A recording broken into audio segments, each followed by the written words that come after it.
And we're back. Welcome to the NAP, the No Answer Period, where we cover the question period prefaced by a review of the far-left evil that has beset our land and the events that surround it. The No Answer Period, the NAP, precedes question period by 45 minutes, and we'll cover the lower house until the government decides to stop showing up. We also keep score, described in the description below. We're streaming on 2 platforms. We're trying to get our X account back. There was an issue with it, and anyways, getting hold of people on X is almost impossible. Waiting for their automatic responses. I'd like to thank all my followers and subscribers for doing so, and if you're new, please give us a like, thumbs up, follow, share, subscribe, and all that jazz. The chat is up, so please feel free to say anything, and I'm to drive the algorithm when I'm not driving it down, so if you're watching this on repeat, don't feel shy to leave a comment, because it does help to drive the channel. And I guess that's about it for the intro, and we'll be right back after the intro to do the show. So let's get that going. Oh. But 97,000 entrepreneurs have already revealed the truth. High costs, high taxes, red tape. All of that driving entrepreneurs out of this country. A recent RBC report highlighted $1 trillion in capital flight over the last 10 years. If the Conservatives want the truth, we'll tell them the truth. Speech yesterday from the Prime Minister really freaked these Conservatives out because they saw the ambition in that speech. And not only did they see it in that speech today, as the Prime Minister stood with the Premier investing in new nuclear to ensure the jobs of today and the future, they know that the youth... The only thing that's revolting are those answers. Speaker, we will take no lessons from these Conservatives. Trust me on that. The Minister didn't write the Prime Minister's speech yesterday, because it wouldn't have bored and depressed to tears. It's really hard to follow, isn't it, Mr. Speaker? All of those poor students stuck in that room. There he spoke about how they would have to sacrifice more and that it would take time to reverse all of the misery that has built up over the last 10 years. Mr. Speaker, young people want to have homes. They want to have jobs.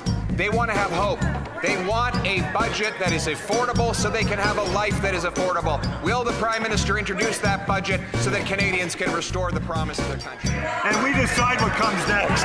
Know that this government has their back and will continue to do it. Therefore, there's going to be a powerful statement for the young people of Canada.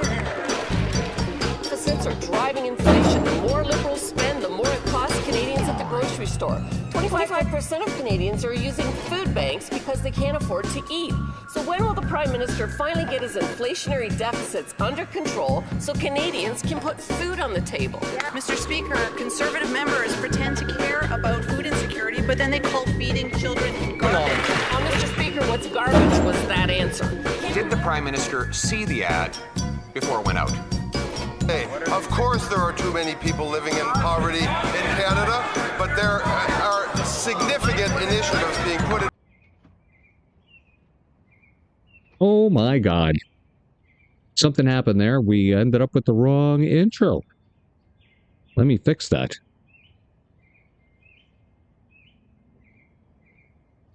There we go. I really apologize for that, folks. Let's do the right intro this time. If you want to talk about manipulation, manipulation is telling Canadians they've never had it so good. It's also what is the definition of gaslighting, and that's what these Liberals do every single day in the House of Commons. They deny the facts. Think about it. If the Conservatives want the truth, we'll tell them the truth.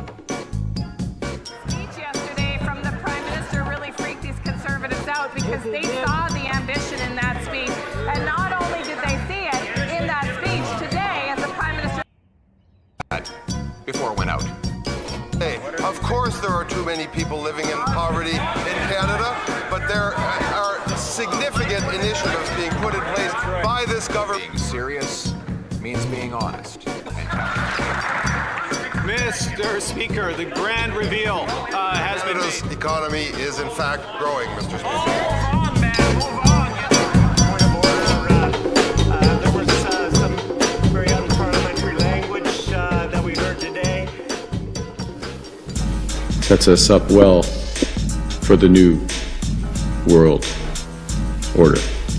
Canadian salaries is 4.7% per year, Mr. Speaker. Twice inflation rate. The Honourable Leader of the Opposition.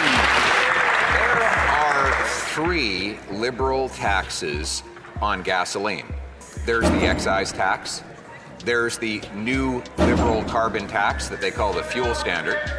And then they charge the GST on those other. I believe the progress that we have made in the partnership sets us up well for the new world order. My comment by telling the truth that the answer was bovine excrement.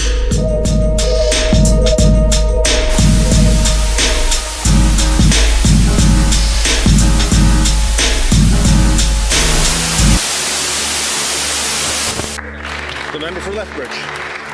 I'm glad that the honourable member is willing to recognise that they have agreed to only take 10 cents a litre off at the pump. Meanwhile, summer gas prices will go up by 10 cents a litre, which means really Canadians are saving absolutely nothing. Meanwhile, the Conservative plan was to take off 25 cents a litre at the pump. That's real savings. That makes a real difference. That's what Canadians want. Will the Liberals take Canadians seriously and actually make a real difference? Axe the tax!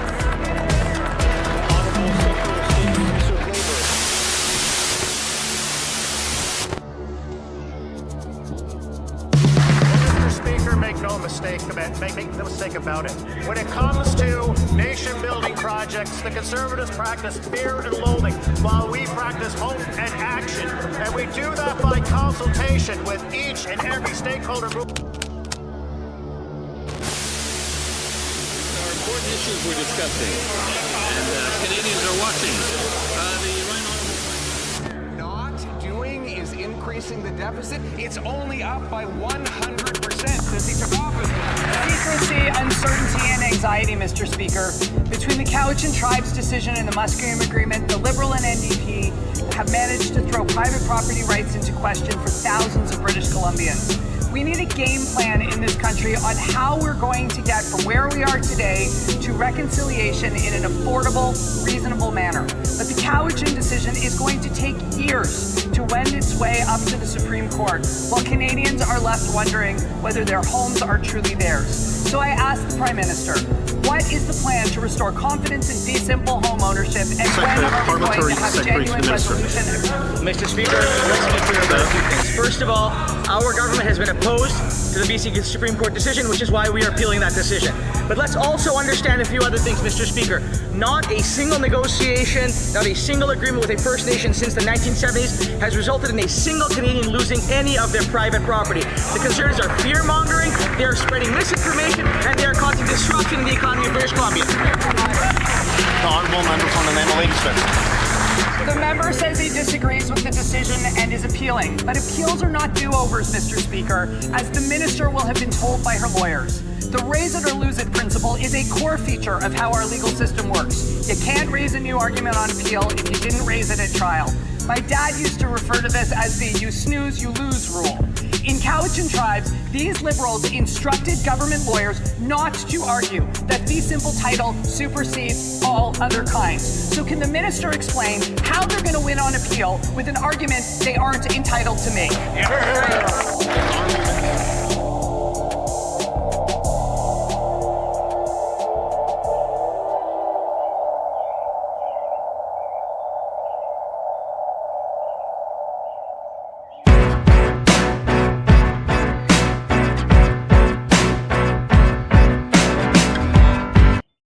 And we're back.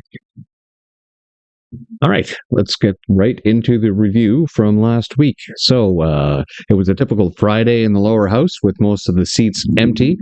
Affordability, once again, was the main topic for the Liberals to ignore, with calls to remove taxes completely rather than partial suspensions for only 4 months. However, all of this was on the heels of another damning economic RBC report stating over $1 trillion of investment capital has fled Canada since the Liberal Party came to power in 2015, and an acceleration of flight that increases with each year these National Socialists remain in power. The Liberals can buy the media to propagandize their failures into status quo, These bribes do not work on the independent thinkers and entrepreneurs who have sounded the alarm that this government continues to ignore. So let's watch a clip from Affordability from last Friday, starting, I believe, with Mr. Seebeck. So let's cue him up. The Honourable Member for Montmorency Charlevoix. Purchase. We are there to support all of these measures to help Canadians. The Honourable Member for Dufferin-Caledon. If you listen to these Liberals, you would think that Canada's going through some kind of an economic boom. But the reality is so far from that truth. 43% of Canadians are now saying that they are within $200 of not being able to make ends meet. This is despite all of the programs they continuously announce and re-announce. This is despite doubling the deficit. When will these Liberals realize that whatever medicine they're trying to give to fix the Canadian economy, it is not working? The Honourable Parliamentary Secretary of the Minister of Finance. Well, Mr. Speaker, the question is more or less. The Conservatives want us to believe that they would actually do more for Canadians, but every chance they get, they would do less. They would do less on childcare. They would do less on dental care. They would do less of an income tax cut. They would do less investments in infrastructure, less investments in housing, less investments in defence. In every category of growing the economy and helping Canadians get through tough times, they would do much less than this government. That's clear from their voting record, and it's clear from the things they say in this House that Canadians will not be manipulated. The Honourable Member for Dufferin-Caledon. If you want to talk about manipulation, manipulation is telling Canadians they've never had it so good. It's also what is the definition of gaslighting, and that's what these Liberals do every single day in the House of Commons. They deny the facts. Think about it. 43% of Canadians saying they're within $200 of not being able to make ends meet. That is one minor car repair. That is one tiny repair to their house, and then they are on the verge of going bankrupt. This is what 10 years of Liberal policies that have doubled the deficit have done. When will they realize whatever they're trying to do, it is not working? The Honourable Parliamentary Secretary of the Minister of Finance. Speaker, Canadians can be rest assured that the Conservatives would do much less in every category. They pretend in this House to say that they would do more. Well, let's just take food prices, for example. We've cut just recently 10 cents per litre off gasoline at the pump. That's in addition to 18 cents earlier in this government's mandate. That's 28 cents per litre, which is more than what the Conservatives have proposed. We have moved forward with the groceries and essentials benefit worth almost $1,900 for the average Canadian family. A national school food program. The Honourable Member for Lethbridge. This government can continue to make false claims, or they can actually take real action on behalf of Canadians. The reality is single moms are struggling, families are struggling, seniors are struggling just to be able to make ends meet. 64% of them say that they are working harder but still falling further behind. That's not the type of Canada that we want, and I would hope at least we would all agree to that. Now, we put forward a proposal to take 25 cents off per litre at the pump. This government responded by taking an itty-bitty little amount, 10 cents per litre at the pump, which means really no savings at all because the summer gas prices will be increased by 10 cents a litre at the pump. Why will... The Honourable Secretary of State for the Minister of Labour. Mr. Speaker, the member opposite is talking about what's false. Let me tell her what is true. This Monday, a federal break on the excise tax on fuel comes into effect that is going to save Canadians 10 cents at the pump. That is true. That is Monday. Canadians are going to feel that when they pull into the gas station. The Conservatives can stand up and they can rail against the programs that we are legitimately putting in place to help Canadians. But, Mr. Speaker, they stand up in opposition to them every single time. The member for Lethbridge. I'm glad that the honourable member is willing to recognize that they have agreed to only take 10 cents a litre off at the pump. Meanwhile, summer gas prices will go up by 10 cents a litre, which means really Canadians are saving absolutely nothing. Meanwhile, the Conservative plan was to take off 25 cents a litre at the pump. That's real savings. That makes a real difference. That's what Canadians want. Will the Liberals take Canadians seriously and actually make a real difference? Axe the tax. The Honourable Secretary of State for the Minister of Labour. Well, Mr. Speaker, as the member opposite opposite should know, actually, the combined effect of what the Liberals have done is we've actually saved Canadians 28 cents at the pump, 28 cents when we cancelled the carbon tax, and now, as of Monday, with an additional 10 cents that we're taking off. Right, it's disgusting enough. They're like giving us crumbs. Pennies here, pennies there. Oh, look how great things are. Look what we're doing for you. Oh, yeah. Well, let's get into what the Bloc Québécois pointed out, that the Liberals' disrespect for the notwithstanding clause in the Canadian Charter of Rights, as this National Socialist federal government seeks to remove all abilities of the provinces to manage their own affairs without federal interference. Now, this was not the first time the Bloc Québécois brought up the notwithstanding clause in the House, and it was even more pointed as Parliament was actually receiving the Premier of Quebec that same day. So it'd be interesting to see how, if there's, what the question will be from the Bloc today in the lower house, whether they're going to talk about this, or they're going to talk about the transport issue, or whether they're going to bring up the old Karam software issue in OAS, which they didn't talk about last week. But anyways, let's watch this clip from last Friday. The Honourable Member for Côte-Nord, Kawa-Wachikamach-Nitassinan. Mr. Speaker, yesterday, in a commemoration of the patriation of the Constitution, what we call the Night of Long Knives in Quebec, the Minister of Justice dropped a bombshell. He announced that no matter what the Supreme Court decides about the notwithstanding clause, he would take action to limit it. He's not even waiting for the Supreme Court decision. He announced that if he's not happy with the result, he will attack Quebec's powers. Who does he think he is? Why is he trying to undermine Quebec democracy? The Honourable Parliamentary Secretary to the Minister of Justice. Thank you, Mr. Speaker. I'd like to thank my colleague for her question. In fact, the words of the Minister of Justice were to the effect, and always will be to the effect, that this government is a government of the Charter, and we will always defend the Charter and rights and freedoms. The Honourable Member for Côte-Nord, Kawa-Wachikamach-Nitassinan. Mr. Speaker, I always love how they keep bringing up, oh, we are the defenders of the Charter, and yet here they are, appealing to the court for the third time for illegal abuse of the Charter and the illegal invocation of the Emergencies Act, where they didn't even have the ability to meet the standards in the CSIS Act, which the Emergencies Act refers to. So, no, they don't have any respect for the Charter. In fact, if they had any respect for the Charter, they wouldn't be going to court to try to remove the province's ability to use the notwithstanding clause. And even then, if anybody remembers or paid attention, Quebec never really signed on to the Charter, even though they're using the notwithstanding clause. So, are they working off the old bill?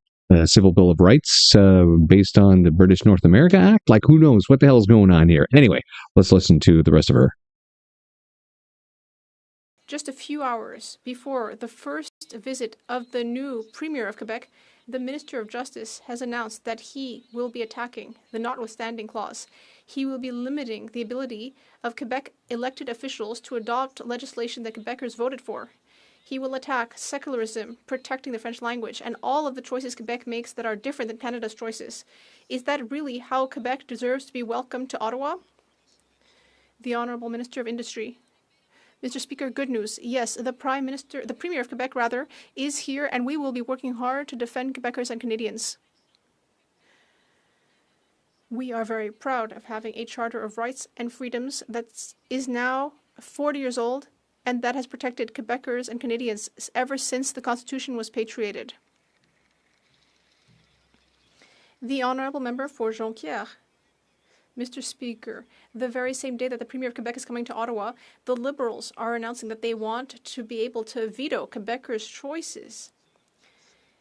They are announcing that if the Supreme Court doesn't take their side in their attack on secularism and the notwithstanding clause, they will do that themselves. Just think of it. Their dubious majority has not even become official yet, and this is how they're behaving. What a beginning. Are they going to stop showing this total lack of respect for Quebecers? The Honourable Minister of Industry. Mr. Speaker, our position on this issue is very clear. As we've repeated several times, and today we have good news. The second female Premier in the history of Quebec, and she is here today at a All right, so you're going to ramble on. Oh, she's a woman. Oh, more virtue signaling. Don't even bother answering the question. Yes, see you next Tuesday. All right, so of course, the Bloc Québécois was also concerned about transport funding because apparently, no surprise, the Liberals have dropped the ball on yet another thing. The Honourable Member for Beauharnois, Salaberry, Soulanges, Huntington. Mr. Speaker, federal funding of active transportation has a problem. An inactive government. Throughout Quebec, our towns have made bids for projects, but it's radio silence from Ottawa. In my riding in Salaberry de Valleyfield, we have until Tuesday to start work on a new bike lane. Otherwise, the price guarantee will expire. The project will have to go back to tender, and it's going to be more expensive. How is it that 4 days away from the deadline... So I just have to say, like, this funding of bike lanes when it comes to transportation in a country that's covered with snow, usually 6 months of the year, and you can't really use your bikes, like, come on, give your head a shake. And I don't know about you folks, but when I grew up as a kid, riding my bike and everything, and then later on as a young adult, riding my bike everywhere, that's when the whole concept of bike lanes really came into progress. But when we were taught how to ride a bike as a kid, we were taught that we were following the same rules of the road. That would be the whatever municipal laws there are and the Ontario Highway Traffic Act. I grew up growing up here in Ontario. And of course, well, I learned how to ride my bike up in northern Quebec, and the laws weren't that much different back then either. But who the hell says you need to have bike lanes? Oh, it's safety, right? Safety, because what? You're giving out licenses to people who shouldn't be driving? Is that what's going on? That they can just swerve and hit people that are riding their bikes, that they now need special lanes? It's insane. It's insane. We don't need bike lanes, especially in the bloody winter. What do you do with your bike lanes in the winter? What, you just dump snow on them, I guess? Or can you use them for skidoos? Are you grooming them so people can use cross-country skis? No, you're not doing any of that. It's a bloody waste of investment and infrastructure that needs maintenance that isn't used by most of the population. What a waste. Anyway. We still don't have news. The town has been waiting for 2 years. The Honourable Minister of Housing and Infrastructure. Mr. Speaker, we are at the negotiation table with Quebec. We are committed to working with our provincial counterparts to ensure that our communities are linked by active transportation and transit networks that are solid and reliable. The Honourable Member for Beauharnois, Salaberry, Soulanges, Huntington. Mr. Speaker, I spoke about what is happening in Valleyfield, but that's happening throughout Quebec. For example, in Saint-Charles-Borromée, it's already too late. The federal government missed the deadline, and the town has to go back to tender, and it will be more expensive. No matter how much we contact the Minister of Infrastructure, we're just told that it's under study. It's ironic that the active transportation file is inactive in Ottawa. When will our towns in Quebec have their funding confirmed? The Honourable Minister of Industry.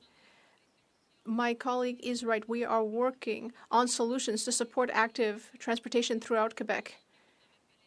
The minister is active on this file. He just answered my colleague. The Prime Minister and the Premier of Quebec are meeting today. They know it's a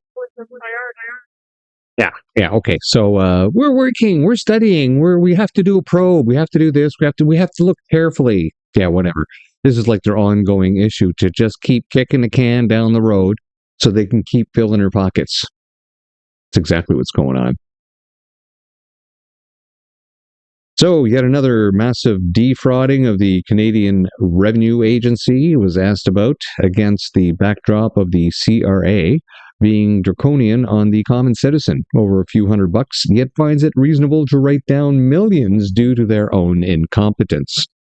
Now, of course, we get the same tired response over and over and over again from the government. And of course, we refuse to comment on anything that's before the court. So, of course, you could comment on all the other items beforehand that, where you got defrauded. Maybe just make a comment on that, and instead of just keep repeating that, we're doing the best damn job out there. You can trust us. No, it's not happening, buddy. Not happening. Homes and build more affordable housing. The honourable member for Newmarket Aurora. Mr. Speaker, the CRA paid out a $5 million return to a fraudster who typically earns $50,000 despite them identifying clear red flags. Even more concerning is that this happened 6 months after the finance minister appeared before committee to testify on the CRA's history of issuing millions of dollars of payments to fraudsters. He assured Canadians that the safeguards would be in place.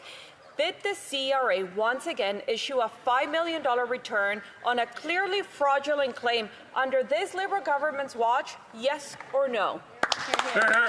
The Honourable Parliamentary Secretary, Minister of Finance.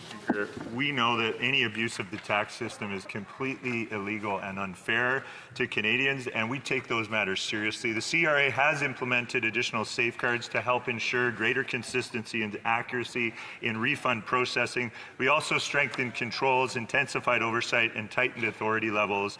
We will continue to strengthen the integrity of our tax system and protect taxpayer dollars. Now this guy has to eat crow over and over and over and over again. And at the end, by the fourth time, he gets a little annoyed, right? Oh, I've already answered that, but I'll repeat it again. But in the end, you're not really answering much of anything because you just keep repeating the same talking points, which doesn't give anyone any confidence that you're going to do better in the future. And this is Wayne Long's department, by the way, that creepy little fella who seems to have an infatuation with the leader of the opposition in regards to every single response that he gives. It's rather weird. But then again, he probably suffers from little man syndrome. Let's go back to Jackass here. Certainly, this matters before the courts, and I can't comment further on it. The Honourable Member for Newmarket Aurora. Every dollar that this Liberals hand out to fraudsters was first a dollar earned by and taken from a hardworking Canadian. And they don't want to answer questions on this matter. Shame on them, Mr. Speaker, because in the past 10 years, we have seen $37 million paid out in the Gold Line scandal, $40 million in bogus claims in 2023, and another $6 million in 2024. But if a Canadian misses $100, the CRA comes down hard on them, and it takes months to correct. How can anyone have any confidence in this Liberal government if this is how they treat Canadians? The Honourable Parliamentary Secretary to the Minister of Finance. I've said numerous times, Mr. Speaker, any abuse of our tax system is illegal and unfair, and it's certainly something that the CRA takes very seriously, that our government takes seriously. Enforcement action is underway here. There is an attempt to address the issue, and the matters before the courts, which we can't comment on, of course, and additional safeguards have been put in place. I've already given the member details on that, and that's all I'll say for today. Honourable Member for York Good. It's just 2 weeks away from the tax deadline, Mr. Speaker, and I just, what were the safeguards before the Liberals took over? The safeguards that were there before, what happened to those? Did they get rid of them? Did they change them? Well, we know what happened. Right, the COVIDity stupidity happened, and they used that to basically just destroy everything, along with the other bills that they had come up beforehand and all the changes they did within their departments. Now, as a result, it really started with the CERB payments going out, and then they wanted all that money back. And then they hired a whole shitload of people to go into CRA. It was kind of a make-work project. Oh, if we can hire a bunch of people using tax dollars, we can hide the fact that the economy is crapping out.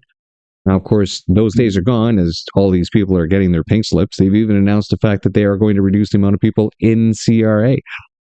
Maybe because they plan on bringing in AI to do everything. But we know that it's been a complete shit show. That started the session in the fall with issues at CRA with people not being able to get a hold of anybody. And it wasn't until people kept bringing it up in Parliament that they actually did something about it. And then all of a sudden, they hired more people to actually answer the phones. So they had completely just destroyed everything. And right now, that's Wayne Long's problem, right? The same guy who keeps going on about the leader of the opposition, being in Parliament 20 years, and that's because he's never held a real job. But apparently, Wayne, you can't even run the job you have. So maybe you should fix your issues in the CRA before pointing fingers at other people of them not doing their jobs. Because, I mean, the last 11 years have proven that you guys are just continuing to destroy the economy. You better cross your T's and dot your I's, because we all know the CRA gives no quarter to ordinary Canadians. But if you're a fraudster, there's a good chance you might walk away with a couple $1 million.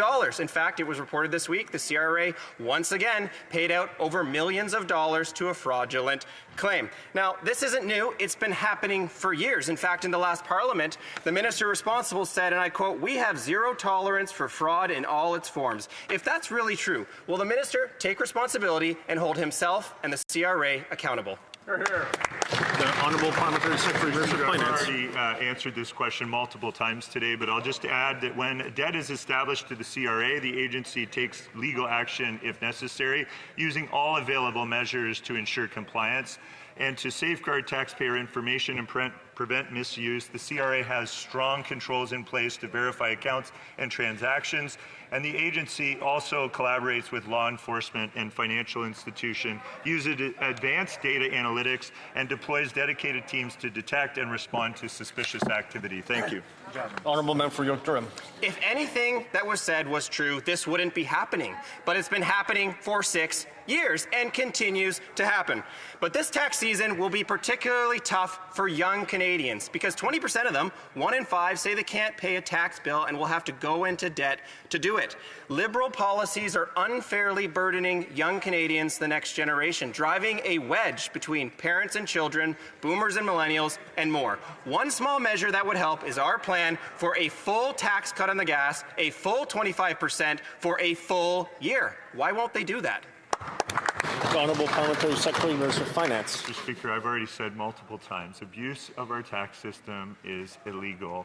The CRA takes enforcement action when it can identify suspicious activity. Safeguards have been put in place, and the matter that the member is referring to is before the courts, and I can't comment further, obviously. Honourable Member for Campbell's Shuswap, Central Rockies. So, let's go straight into the last time Gun Grab Gary last Friday was asked a question about his ridiculous confiscation of legal property held by legal gun owners who are not a threat to society.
So you can hear the heckling in the background. You can hear them saying, you know you're wrong. You know you're wrong. And we know you're wrong, Gary. We know you're fucking wrong. Confiscating guns from legal gun owners. You know who did that last time? It says in history, that would be the fucking Nazis, because you people are National Socialists. And there's a reason why you're going around and grabbing all the guns, because you're bringing in authoritarian, totalitarian rule with all your bills, one at a time. We can see what you're doing. But unfortunately, unlike a European country, Canada is vast and wide and very difficult to basically oppress. That's why you're trying to do it digitally. Well, the Liberals were asked once again by the Conservatives how they intend to make a winning argument on the Cowichan land grab, as they never instructed the government lawyers to dispute the simple rights from their onset. Now, if you saw the intro, we'll just play the beginning of the Cowichan questions before up to that intro, because again, you're not going to get any real answers from the Liberals, right? So it's best just to listen to what they're asking, because what the Conservatives are asking is really what isn't getting into the QCJO media out there. And for those of you who don't know, QCJO, Qualified Canadian Journalism Organization, which means that anyone who applies to this, and that's all the media organizations out there, they can get up to 30 grand, just under 30 grand per employee per year in tax credits if they give them a salary of 85 grand a year. Therefore, and that's not including all the backroom additional money that the Liberals give to each of those media companies that we don't know about, that they refuse to release, that they do behind in the dark, that you will never find out, because they pay these propagandists to propagandize you and not give you real news. And now, if you're wondering why they're so biased against everyone else except the Liberals, well, it's because the Liberals are using your tax dollars to tell them what to tell us. Which is why it's important to listen to the questions that the Conservatives and the Bloc and even the NDP ask in the House.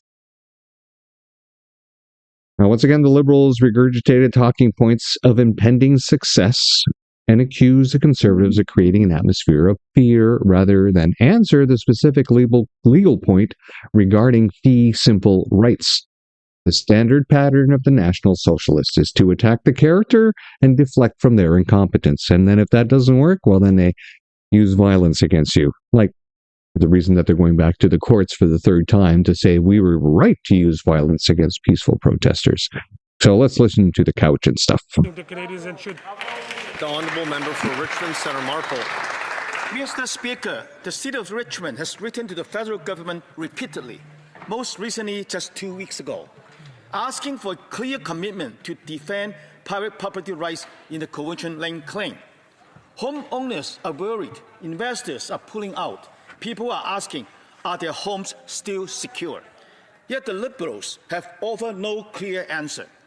Why is this Liberal government ignoring Richmond City Council and abandoning the people of Richmond? Hear, hear. The Honourable Minister for Crown Indigenous Relations. Thank you, Mr. Speaker. We are working with the City of Richmond and will be providing a response to their letter. The Conservatives are trying to relitigate this very serious court case using partisan political attacks, which could seriously undermine the legal process and the work we're doing. Hear, hear. They're taking the longest civil court case in Canadian history, over 500 days, and boiling it down to a social media clip. No, that's not what they're doing. What they're asking, what they're saying out there is all facts that you refuse to answer within Parliament. Now, it's not the Conservatives that have caused this problem. You've been in power for 11 years. And even if you haven't been an MP for 11 years, it doesn't bloody matter. Your party's been in power for 11 years. It was the Liberals who created this issue out on the far left coast. So you can't be passing on any blame on other people trying to discuss this in a public forum, which we know you hate. You hate people discussing things in a public forum, which is why you really want to clamp down on that, right? You want full control over the internet so nobody can put little clips of you people acting like doofuses, lying to people, and gaslighting us continually. Mr. Speaker, while they're focused on party politics, we're focused on appealing this decision and advancing all legal arguments to protect private property where it matters, in front of The honourable member for Nanaimo, Lady Smith. Secrecy, uncertainty, and anxiety, Mr. Speaker. Between the Cowichan Tribes decision and the Musqueam Agreement, the Liberal and NDP have managed to throw private property rights into question for thousands of British Columbians. It wasn't the Conservatives who did it, it was the Liberals. Now, calls for Finance Minister François-Philippe Champagne to come before a committee to explain how his recusal, followed by active promotion and voting on the Alto project, is actually a recusal. Now, these questions were met with the same platitudes of the Liberals following the strictest ethics guidelines. However, that assuredness doesn't include allowing the minister or anyone else to appear before a committee to prove that claim after 12 hours of committee filibuster by the Liberals to deny this last week. And even Philippe Champagne appeared on TV on the weekend. He was like, "Oh, no, I didn't do anything wrong." No. And that's why with the announcement on the weekend that Carney started, talking about all the things that we can't do. We can't do this. We can't do that. The future is bleak. Oh, we have to move away from the evil Americans. Oh. Yeah, so trying to distract you with that, to try to distract from every week is a new scandal. And we said it from the onset. Liberals are nothing but a constant fire hose of chaos coming at you to distract you from all the money that they are stealing. Now remember, $2.4 trillion in debt, and they came into office with just over $1 trillion in debt. So they've added over $1 trillion and have nothing to show for it. Absolutely nothing over the last 11 years except enriching themselves and their friends. Has anything gotten better? No. And on top of that, another $1 trillion has actually left Canada in investment capital by entrepreneurs because they don't want to bloody work here. Because this country sucks ass underneath the Liberals with all their taxes and anti-development rules, which were all put in place for a certain reason, so that only what the Liberals choose to build enriches themselves and their friends. And especially now that you have Prime Minister Mark Carney with all those construction connections through his Brookfield items, right? So they're making sure that whenever somebody gets a deal, that at least the Liberal has got some pocketed stuff going on, like the wind farm issue out in the East Coast, or it's going to benefit Prime Minister Carney through some of the shares that he owns in a massive investment portfolio of over 500 separate companies that he owns in. That the ethics commissioner doesn't even look at unless, of course, Carney tells him to look at something. Because unless Carney actually says something, "Oh, I think there might be an issue here," then his ethics guy will look at it. But other than that, no, it's not a blind trust. It's not really blind at all. We're getting very close to the start. It's 14 minutes after, but they're still doing statements by members. So we have time to watch the member introducing or talking about his Farmers Act. River. Mr. Speaker, this week I introduced Bill C-273, the Farm Act, to cut red tape, get farmers faster access to proven tools already deemed safe and approved by trusted jurisdictions. The bill reflects recommendations made by the Ag Committee on regulatory reform in response to industry concerns about costly delays and lack of access that leave our farmers at a disadvantage. It's a practical, no-cost solution that maintains oversight while delivering results. Will the Liberals support this common-sense legislation, listen to the recommendations from committee and industry, and get farmers factor access to the tools they need? Here. The Honourable Parliamentary Secretary, Minister of Agriculture. Thank you, Mr. Speaker. And it's very important. I mean, across Canada, we heard farmers, they wanted to reduce red tape, and I have good news for my colleague. We are doing that. The whole government effort is to reduce red tape, including in agri-food and in agriculture. And in committee, we just worked on a report that has several recommendations for our government and will be acted upon it. Thank you, Mr. Speaker. The Honourable Member for Rosemont, La Petite Patrie. And then, of course, the NDP were still upset that Alberta allows folks who can afford better health care to pay for it, demanding that all Albertans be subjected to the broken healthcare system of long waits where over 100,000 Canadians have died, waiting just to see a doctor or waiting to see specialists or just waiting to get some treatment because our healthcare systems were destroyed by a two-pronged attack. First, by requiring all the healthcare workers to do the stupid COVID-19 injection that didn't do anything except get people fired if they didn't take it, and then harm or kill the ones who took it. Except for the few who got a bad batch that might have actually just been pure water by the time they got it. But either way, it completely ruined your ability to get healthcare workers because a lot of them left and they're not coming back. And then after they got rid of the COVID stupidity, during that time, they brought in a bunch of migrants that stressed out every social system we have in the country, thereby creating all these long lineups. So as a result of this, it doesn't matter how bad a healthcare system gets, the NDP is very, very upset, super upset, that anybody can actually get to the head of a different line. Now, their problem is, this allows them to get ahead of the line. No, it doesn't afford them to get at the head of the line. The line that you socialists have created keeps getting longer and longer and longer. People are getting so desperate that they're leaving the country to get health care.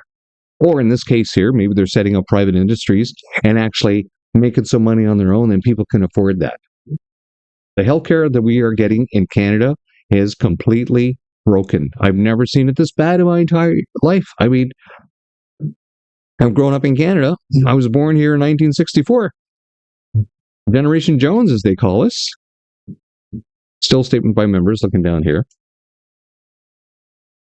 And we never had to want for finding a family doctor.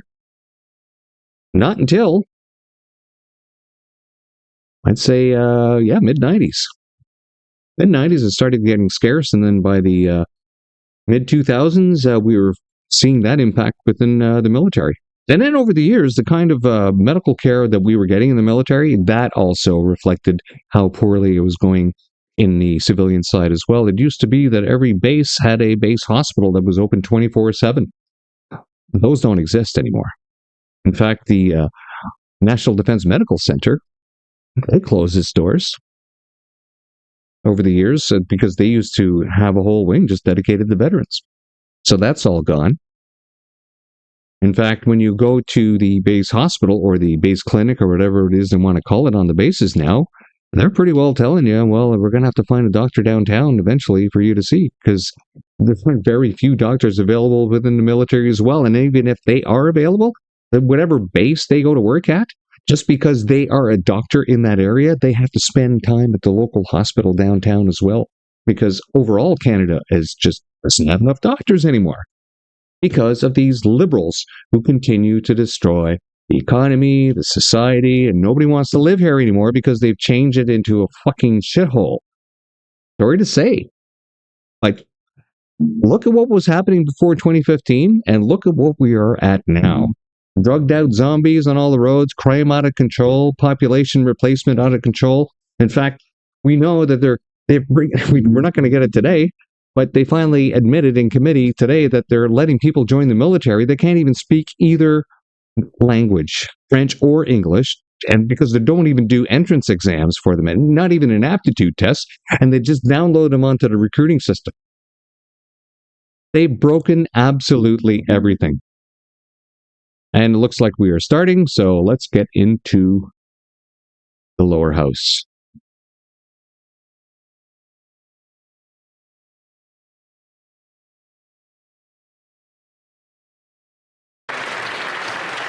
Questions. Questions orales. The honourable member for Thornhill.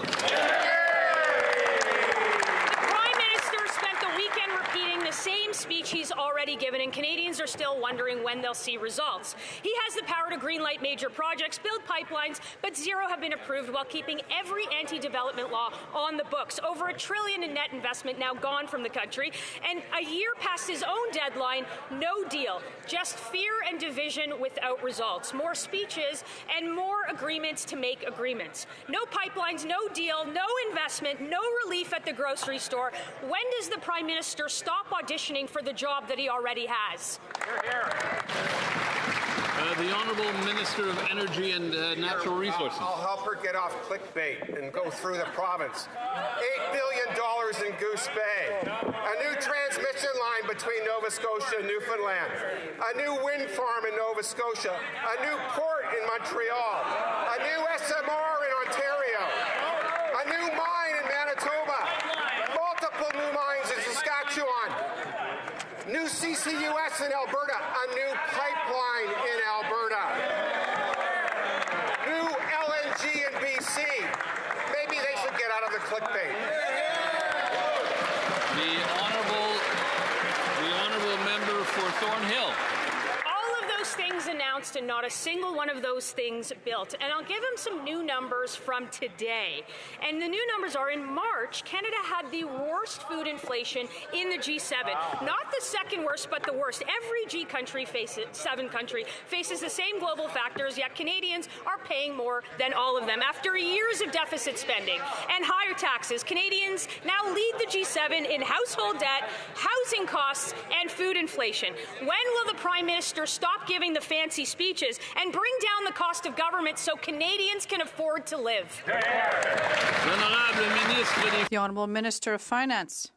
We acknowledge the challenges that we're seeing, Mr. Speaker, but what a great list. But I know it's Monday and the Conservative want more good news, Mr. Speaker. And I have a few of them, Mr. Speaker. Coming out of Washington, the International Monetary Fund just said that Canada has the strongest fiscal position of the G7, Mr. Speaker. The strongest fiscal position. The second fastest growth in the G7, Mr. Speaker. Almost twice as Germany and Japan.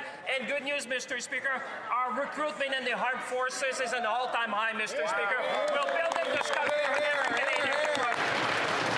The Honourable Member for Thornhill. Speaker, that is arrogance on display. The minister thinks that everything is going fine. But for everyone drawing a paycheck, feeding a family, or paying a mortgage, that reality is much different. Last month, the Prime Minister stood in this House and, quote, said, quote, affordability is the best it's been in over a decade. While we get the same speeches for 4 straight months in running, Canada has had the worst food inflation of all of our allies, and that too deserves a speech. On top of all of that, Canada has the highest household debt and the only shrinking economy in the G7. If affordability is the best it's been in a decade, then I have one question for him. For whom? The Honourable Minister for Jobs and Families. Mr. Speaker, while this government's been focused on giving Canadians a boost today and a bridge to tomorrow, you know what the opposition's been doing, Mr. Speaker? Sticking spokes in the wheels of Canadians, whether it's affordable childcare, building major projects, training skilled trades workers, making sure youth can afford post-secondary education. My God, what a stunned cunt. They're going to blame the Conservatives while they're in power. The Honourable Member for Charlebourg-Saint-Charles. Mr. Speaker, in his latest amateur video, the Prime Minister is playing the same old speech, the same promises, the same stage scenes, and lack of results. Meanwhile, no pipelines, no trade deals, fewer homes, and a skyrocketing deficit. We don't need more speeches or illusions. We need results. When is this Prime Minister going to deliver? The Honourable Minister for Canada-US Trade. Mr. Speaker, this is exactly what our government is doing. We're delivering economic benefits for Canadians in all regions of our country.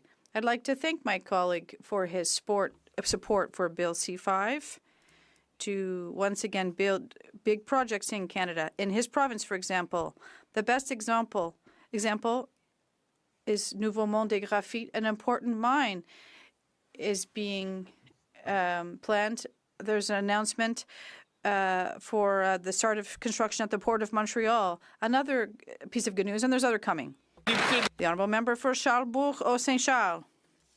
Mr. Speaker, the real truth is that for everyday Canadians, or for those who are listening to us, is that we still have the worst food inflation in the G7. But the Prime Minister prefers to blame global factors rather than taking responsible for this. and the Liberals are trying to distract attention from reality.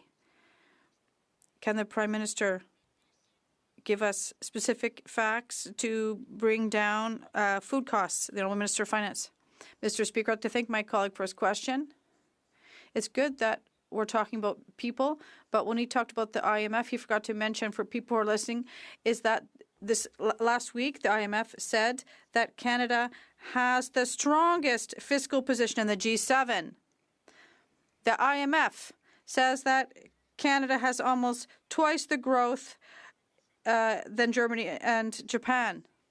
So, Mr. Speaker, we're recruiting in our Canadian Armed Forces at record levels. So we're working with Canadians, and we're going to build a strong Canada that we can all be proud of. The Honourable Member for Charles-Bourg-Saint-Charles. Mr. Speaker, in his video, the Prime Minister says hope is not a plan, but his plan right now is to give up 74% of our exports to the U.S. in exchange for 4% with the Chinese communist regime. And this is madness.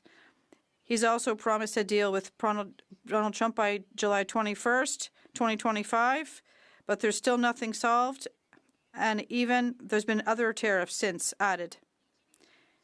The Prime Minister said he'd be judged on grocery prices, but yet now we're the worst country in the G7 on this. When will the Prime Minister finally deal with this situation? The Honourable Minister. Mr. Speaker, our colleague is wondering what we're doing to improve the situation. Well, that's exactly the work that the Prime Minister is doing since we've won our election. It's diversifying our markets for trade with other partners who are reliable, and it's once again building new projects in Canada's national interest, and it's by support for industry and workers which are facing unjustified tariffs and illegal tariffs from the U.S. government. Good news, Mr. Speaker. We're doing all of these three things at the same time. The Honourable Member for Saint-Jean. Mr. Speaker, in a video, the Prime Minister told those hoping for a return to normalcy with the U.S. that nostalgia is not a strategy. Fair enough, but we've been waiting for a year now for this strategy. And in the meantime, Washington is now imposing tariffs on our steel and aluminum containing products based on their full value. This is a disaster for hundreds of business and for local processing. So aside from calling them nostalgic, what is this Prime Minister going to do for our entrepreneurs? The Honourable Minister. Mr. Speaker, with all due respect for my colleague, the Prime Minister said that nostalgia is not a strategy, and he's perfectly right. But good news, Mr. Speaker. We have noted changes with our relationship in the U.S., and that's exactly what I said a few moments ago. We are diversifying our markets with other reliable trade partners. We are building national projects, but we're also understanding the importance of working our steel, aluminum workers and their industries. And we're doing these two things at the same time. The Honourable Member for Saint-Jean. Mr. Speaker, but we still have to have the Prime Minister obtaining results. And we need to strengthen our ties with the U.S. and not discard them as a weakness. On the other hand, we talk about economic diversification, but we're not going to be able to redirect 80% of our revenues from the U.S. overnight. In the meantime, there are businesses in Quebec cutting shifts or closing down ever since the U.S. started calculating its tariffs based on the total value. So will this government help before it's too late? The Honourable Minister of Finance. Mr. Speaker, I'd like to thank our colleague for her question. Yes, we're doing both of these things. Like my colleague said, we do have a trade relationship with the U.S. Last week I was in Washington with the Secretary of Treasury, and we have an excellent rapport. At the same time, we are diversifying our exports differently because we need more stability and predictability, and we have to open up our exports to all countries worldwide. And recently, Mr. Speaker, we signed a series of agreements which makes Canada the only G7 country with a trade deal with all the G7 countries.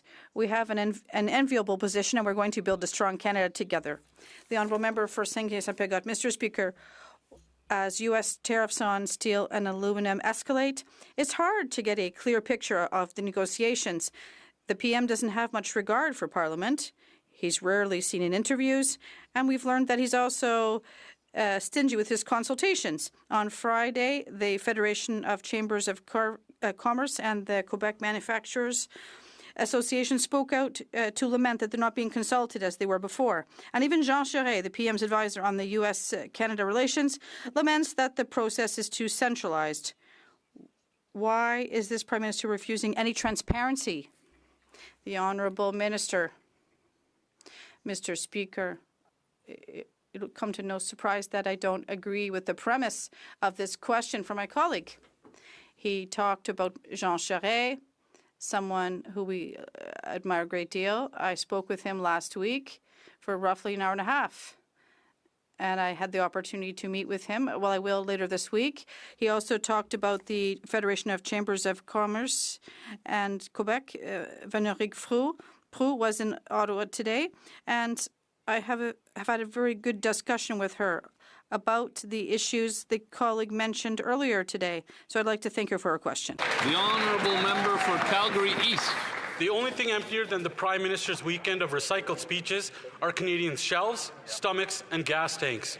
Today's data confirm Canadians have the highest food inflation in the G7 for the 4th straight month. The Liberals can't blame global factors. Their industrial carbon tax and the Liberal fuel standard have made our food and fuel more expensive. Why won't the Prime Minister cut the recycled speeches and cut the Liberal fuel taxes for the rest of the year instead? The Honourable Secretary of State for Financial Institutions. Thank you, Mr. Speaker. Mr. Speaker, that member must have forgot that we just announced the Groceries and Essentials benefit, putting up to $1,400 in the pockets of Canadian families. In fact, Mr. Speaker, just this past weekend we announced that the first 50% payment is June 5th. We've also announced a pause in the federal excise gas tax. On this side of the House, we're going to continue to focus on affordability. That side's continue to focus on podcasts, rhetoric, and bluster. Thank you, Mr. Speaker. The honourable member for Calgary East. If Canadians got $1 for every time the Liberals brag about a $90 tax cut, they'd have a whole lot more than $90 in their pockets. The Liberal math was on full display last week. They took a third of the tax off for a third of the year. And that tax trick doesn't give Canadians real relief. In fact, if they implemented our plan, Canadians would have saved 25 cents per litre or $1,200 a year. Instead of cutting a third of the tax for a third of the year, why not cut all the tax for all the year? The Honourable Government House Leader.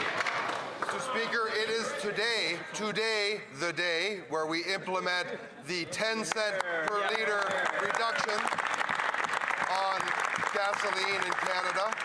Also 4 cents a litre on diesel, and Mr. Speaker, 4 cents a litre on jet fuel. These are important reductions. They go with the groceries and essentials benefit that we've already brought in to this House. This government is doing many things to help Canadians with affordability. And Mr. Speaker, it must be pointed out that these many things are being done despite the obstruction and the opposition of the... The honourable member for Alderman Norfolk. Mr. Speaker, many Canadian families, including the ones that I'm hearing from in Alderman Norfolk, are feeling the strain every time they fill up their vehicles and buy groceries.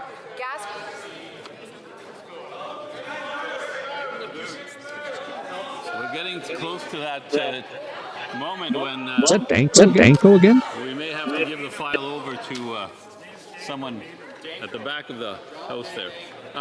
The honourable member may begin from the beginning. Mr. Speaker, many Canadian families, including those that I'm hearing from in Alderman Norfolk, are feeling the strain every time they fill up their cars and they buy groceries. Gas prices remain out of control, and food inflation is still the highest in the G7. For rural residents, there's no public transit alternative.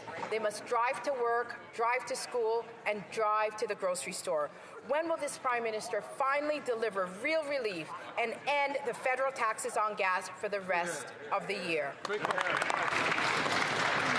Honourable Secretary of State for Children and Youth. Thank you, Mr. Speaker. We are listening to Canadians and delivering relief at the pump. 10 cents a litre today, 4 cents on jet fuel and 4 cents on diesel. Recently, I spoke with the CEO of Montreal's Welcome Hall mission about lifting the federal gas tax, and he told me it is, quote, a welcome measure that translates into meaningful cost savings, allowing more resources to be directed to providing core services. Our government continues to listen to people, including community leaders like the Welcome Hall mission, as we lower costs and help families make ends meet. Thank you, Mr. Speaker. The honourable member for Haldimand Norfolk. Mr. Speaker, rising fuel costs are a daily reality for Canadians. Fresh vegetables are up nearly 8%, and fuel costs continue to skyrocket. Canadians pay 20% more for gas than Americans. At what point is this Liberal government going to stop blaming global factors and take responsibility for these rising costs? When will the Prime Minister finally remove all of the federal taxes on fuel and deliver real relief for Canadians? The Honourable Minister for Women and Gender Equality, Small Business and Tourism. Thank you, Mr. Speaker. Starting today, as mentioned, we're suspending the federal fuel tax on gasoline and diesel. Combined with the elimination of the consumer carbon tax, Canadians are saving 28 cents per litre at the pumps. Right. What this means is $2.4 billion back into the pockets of Canadians. And in terms of the province of Ontario, Mr. Speaker, in Ontario alone, over 4 million people received the GST. That's $2.2 billion in direct support for families across the province, and we're going to continue doing everything we can to support Canadians during this time. Nice. Thank you. The honourable member for Middlesex, London. Mr. Speaker, the Liberals continue to blame global factors for skyrocketing gas and grocery prices while offering Canadians only a partial temporary tax cut. They've been playing with matches for years, printing money, hiking the carbon tax, hiking the fuel standards tax, and now they act surprised when the House is on fire. Canadians see through their excuses and repeated speeches offering more illusions. When will they stop the blame game, take responsibility, and give families real relief by removing all federal taxes on gas and diesel for the rest of the year? Hear, hear. The Honourable Secretary of State for Children and Youth. Thank you, Mr. Speaker. As I've mentioned, we are bringing relief to Canadians at the gas pump today, which represents 10 cents a litre now through Labour Day. We have been there for Canadians from the moment this new government took office. A tax cut for 22 million Canadians. We're delivering a groceries and essentials rebate, which is a meaningful boost to over 12 million Canadians that will put more money in their pocket. This is on top of dental care, which is reaching 5 million Canadians, national school food, child care. We are there for Canadians and helping them with this affordability. Thank you. The honourable member for Middlesex, London. Mr. Speaker, the Prime Minister warned Canadians of making hard sacrifices, and now he's refusing to show up at the bargaining table with our largest trading partner. Liberal taxes make Canadians pay 20% more for gas. His fear-mongering is making relations worse, hurting our economy, and he's deliberately pitting Canadians against the United States, all while the Liberals cozy up to the CCP. We could be expanding our resource industry and building our nation as a global leader. Instead, we get state-sponsored propaganda to cover up all the Liberal failures. So when will the Prime Minister stop making excuses and take responsibility? The Honourable Secretary of State for Sport. Thank you very much, Mr. Speaker. The Conservatives are saying that on this side of the House, we are blaming global factors. We're not. We're acknowledging global factors, and we are putting forth measures to address global factors, Mr. Speaker. The Conservatives want to completely ignore the fact that we live in a globally connected society and that price factors are influenced by global affairs like a war in the Middle East, Mr. Speaker. Gas prices are too high, so the Prime Minister announced that we are addressing that. We are also lowering their income tax, Mr. Speaker. We put forward other affordability measures like dental care and child care, things the Conservatives voted against. The honourable member for Yellowhead. Mr. Speaker, when gas and diesel prices rise, they drive up the cost of everything. Farmers, truckers, and grocery stores all feel it, while families pay for it. No wonder Canada's food inflation is the highest in G7 for the 4th month in a row. Conservatives called upon the Liberals to remove all gas taxes, but the Prime Minister plays politics, cutting a third of the tax for a third of the year.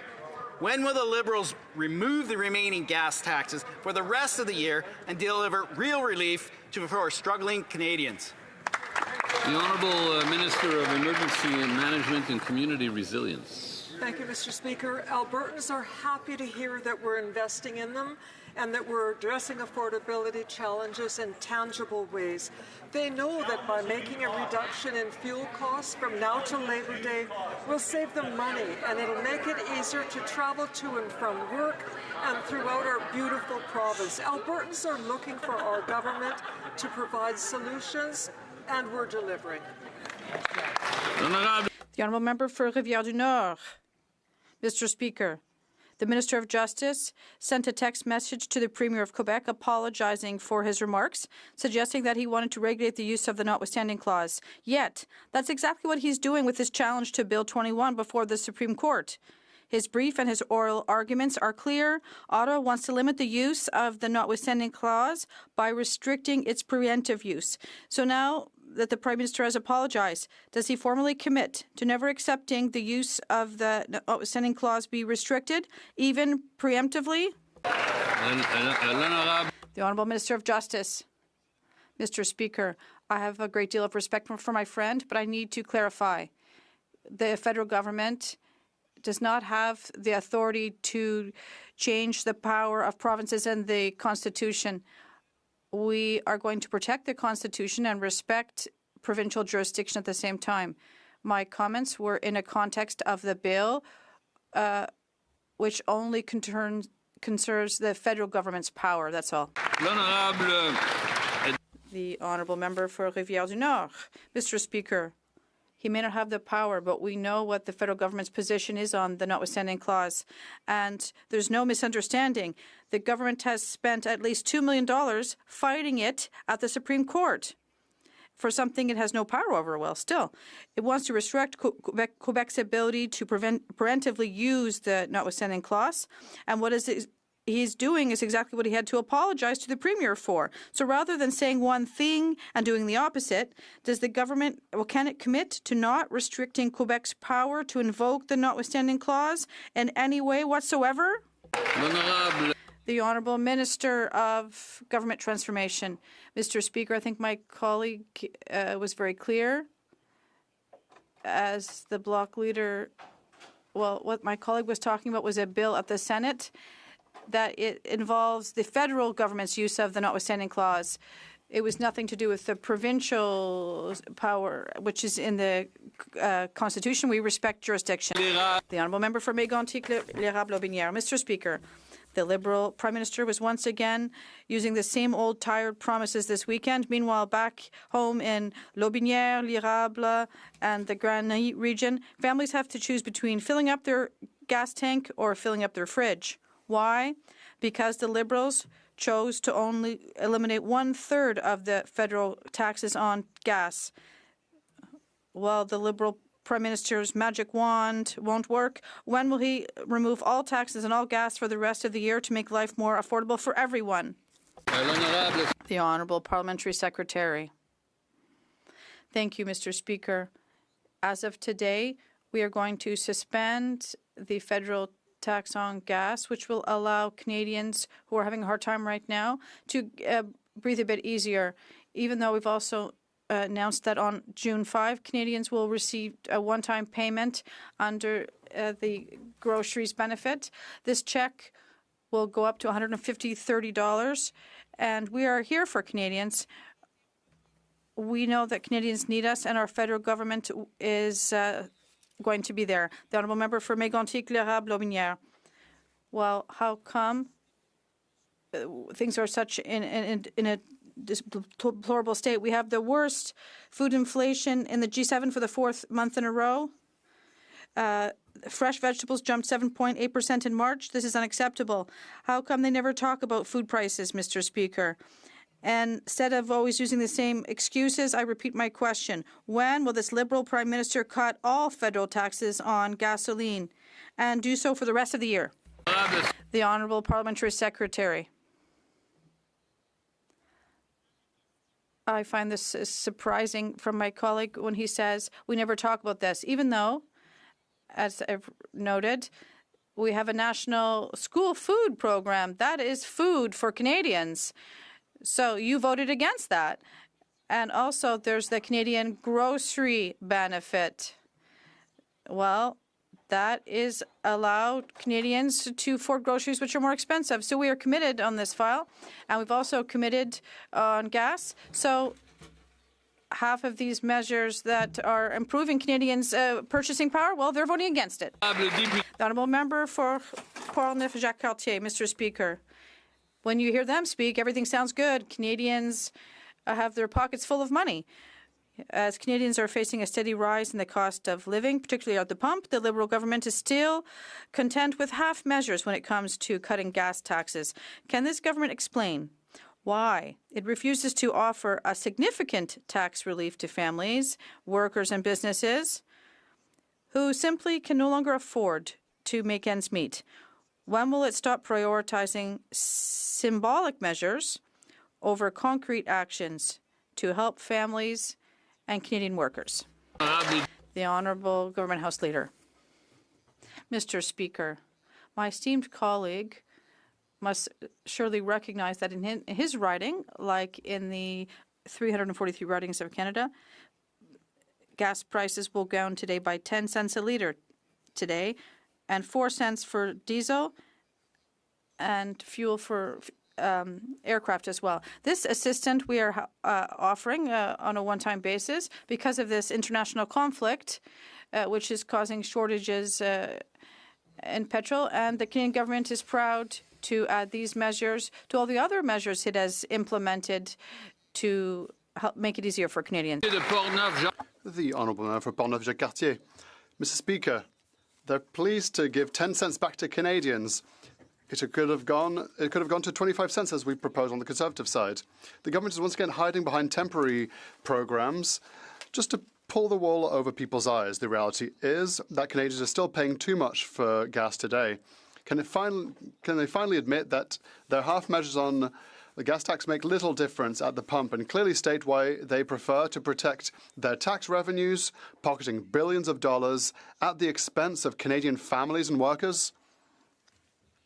The Honourable Minister.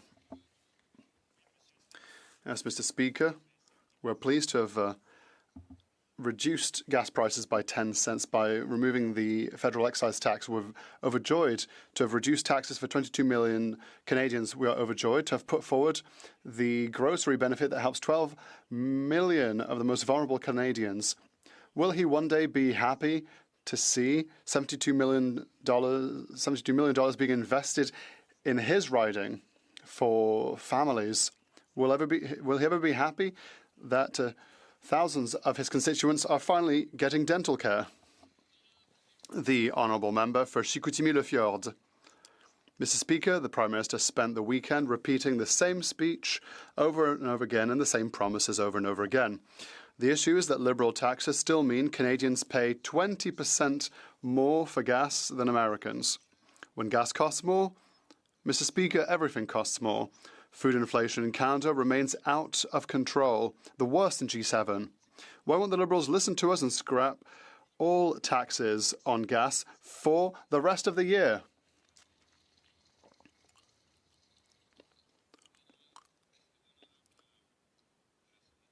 The Honourable Secretary of State. Thank you, Mr. Speaker. It's true that Canadians need solutions. We are listening, and that's why we're making life more affordable by suspending the tax on fuel to help people overcome the storm. That's a saving of 10 cents for gas and 5 cents a litre for diesel. We're reducing costs for Canadians and building a better Canada. Mr. Speaker, the conflict in Sudan continues to be the worst humanitarian crisis in the world. 34 million people, close to 2/3 of the population, today need humanitarian help. Had a devastating impact on the civilian population in Sudan. Our government is leading on the international stage. We are helping with humanitarian and development assistance to help the people of Sudan.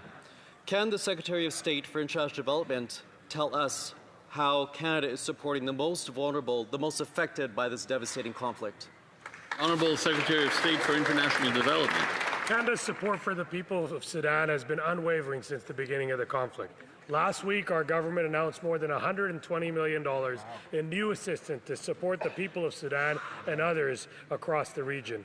This is about getting life-saving support to those who need it most and underscores Canada's commitment to addressing one of the world's worst humanitarian crises. Mr. Speaker, the people of Sudan deserve protection, dignity, and a path back to stability. Canada will continue to press for the conditions that make that possible. The honourable member for Dufferin-Caledon. A year ago, this Liberal Prime Minister said he was the one to get a deal from Donald Trump. Fast forward to this year, we've seen tens of thousands of job losses in the auto sector, the softwood lumber sector, the steel and aluminum sector, and now we have new tariffs on our manufacturers that are punishing our tool and die makers. What's this Liberal Prime Minister's response? Trade with America is a weakness. Let me explain something to these Liberals. There are 2.6 million Canadian jobs tied to trade with America. Other than I give up and trade with America is a weakness, what does this Liberal Prime Minister have to say to the Canadian families whose jobs rely on trade with America? The Honourable Parliamentary Secretary to the Minister of Industry.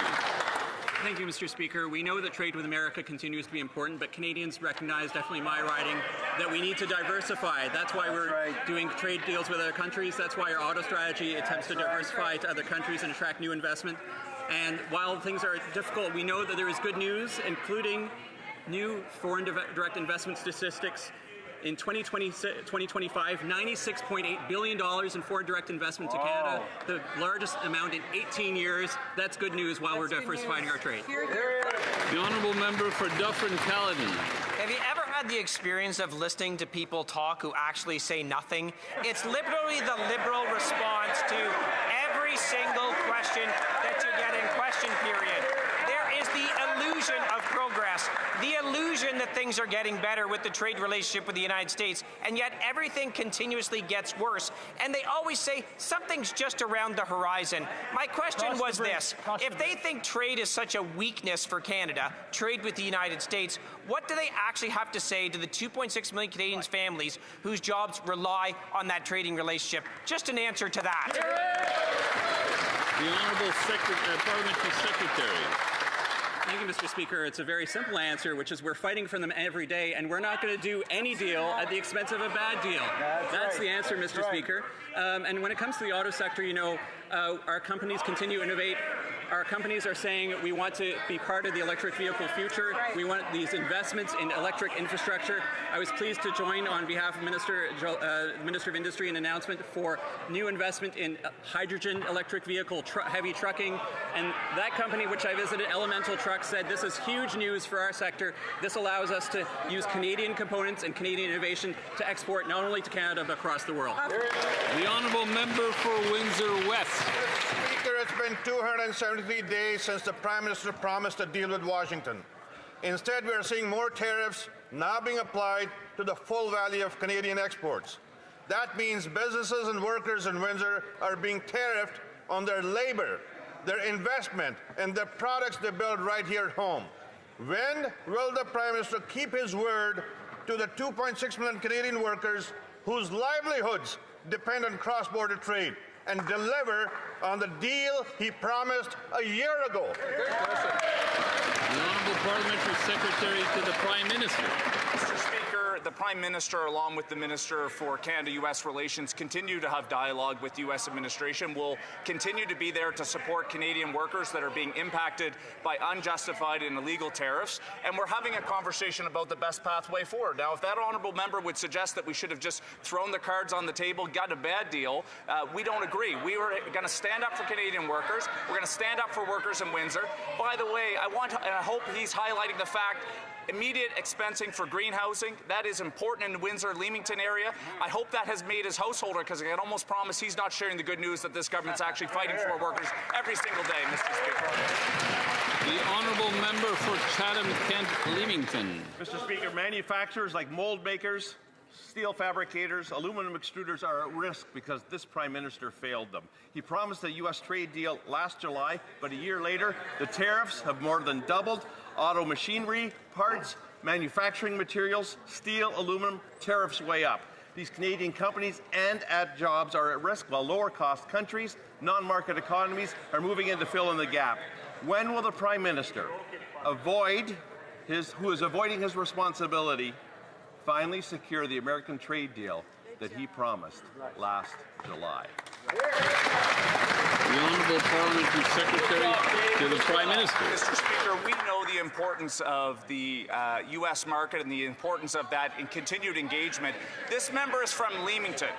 And I'm wondering if he's told his constituents about what was in Budget 2025 when the Minister of Finance provided immediate expensing for greenhouse infrastructure in this country. We see that Leamington area as an asset for greenhouses. I haven't heard him standing up talking about how important that is. But you know what, Mr. Speaker, as much as I respect that honourable member, the Conservatives had nothing for farmers in this country, nothing in their platform, especially nothing for farmers in southwestern Ontario, Mr. Speaker. The honourable member for Windsor-Tecumseh Lakeshore. Mr. Speaker, last year the Prime Minister promised to end tariffs and fix our trade with the U.S., but he failed. This year on April 6, Section 232 tariffs increased dramatically and are putting up to 2.6 million Canadian jobs at risk. He calls our trade relationship a weakness, but the real weakness is his failure to make a deal. That's right. With millions of Canadian families at risk, when will the Prime Minister deliver results instead of more speeches, illusions, and excuses? The Honourable Parliamentary Secretary. Thank you, Speaker. The Prime Minister and this government will continue to work hard to get the best deal with the United States for Canadians. Our criteria is simple. The deal has to be one of the best deals. But, Speaker, the Canadians also realize that if our country only relies on one country for its trade, that could turn into a weakness. That's why it's imperative that we work hard to diversify our trade, to do trades and create more markets from around the world. And that's why, Speaker, we're working with India and China and Southeast Asian countries and in Latin America to ensure that Canadian businesses have more opportunities to create good jobs right here in Canada. The honourable member for Parry Sound Muskoka. Mr. Speaker, Canadians are being asked to believe that short-term measures will fix a long-term housing crisis. Meanwhile, Statistics Canada is showing that residential permits are down nearly 5% year over year, and in the GTA, new home sales are at a 35-year low. The Liberals are pointing to temporary measures like a one-year tax break and vague promises to costs being reduced by up to 50%. So if their plan relies on temporary measures, Mr. Speaker, how can Canadians believe that it will deliver the sustained increase in housing supply that Canada so desperately needs? Honourable Minister of Housing and Infrastructure. Thank you, Mr. Speaker. Well, we have good news. Housing starts are up almost 10% across Canada year to date. So we're seeing progress in terms of housing starts. We're seeing rents decrease. We're seeing mortgages reduced. We're seeing home prices reduced. So affordability is improving for housing across Canada. It's not just the short-term change that we have to grapple with the uncertainty we face. We are Build Canada Homes as the dedicated affordable housing agency here in Canada to build for generations to come. We expect members opposite to support that bill through Parliament. Thank you. Honourable member for Parry Sound Muskoka. Well, the Minister talks about more of these short-term measures, but Canadians have really been waiting for years. And in that time, affordability has worsened and supply has fallen. The Liberals promised to build 500,000 homes a year, but last year, not nearly half of that number were built. Weird. As it turns out, Liberal promises don't build homes. Canadians cannot wait any longer. So at what point will we see the real results that match the scale of what is needed in this country instead of the illusions that the Prime Minister continues to offer? The Honourable Minister. Thank you, Mr. Speaker. The results speak for themselves. Affordability for housing is improving over the last several years now. The actions taken by this government are having an immediate effect. We're seeing rents come down. We're seeing home prices come down. We're seeing housing supply increase. We do have immediate term measures to boost housing supply with provinces and territories. We're working with the cities, with Indigenous communities to build housing, supportive and transitional housing for people who are homeless, missing middle housing, student housing, across the board. We are investing, and we expect all members of this House to support affordable housing. The Honourable Member for Mr. Speaker, the Prime Minister promised to double home building, yet his own agency now expects construction to drop by 18%. At the same time, housing starts in Atlantic Canada are already down, including a 13% drop in Nova Scotia. When will the Prime Minister stop scapegoating and stop speechifying, get the bureaucracy out of the way, and deliver real results and real homes for Canadians? The Honourable Secretary of State for Financial Institutions. Mr. Speaker, that member has my respect, but that member would have actually more my respect if he supported some of the housing initiatives that we have put forward. What about Build Canada Homes, Mr. Speaker, that's going to build homes at a scale not seen in generations? On this side of the House, Mr. Speaker, we are focused on building homes, affordable homes for Canada. That side continues to vote against every housing initiative we have put forward. Thank you, Mr. Speaker. The Honourable Member for Quebec, Mr. Speaker, yet more grand pronouncements and grand announcements, and it's coming just beyond the rainbow and just around the corner. What Canadians want are real results and real homes. When are they going to deliver it?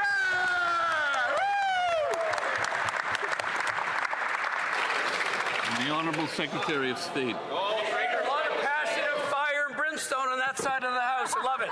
But on this side of the House, Mr. Speaker, we are laser focused on building homes. Build Canada Homes, announced in Budget 2025, will build homes at a scale not seen in generations.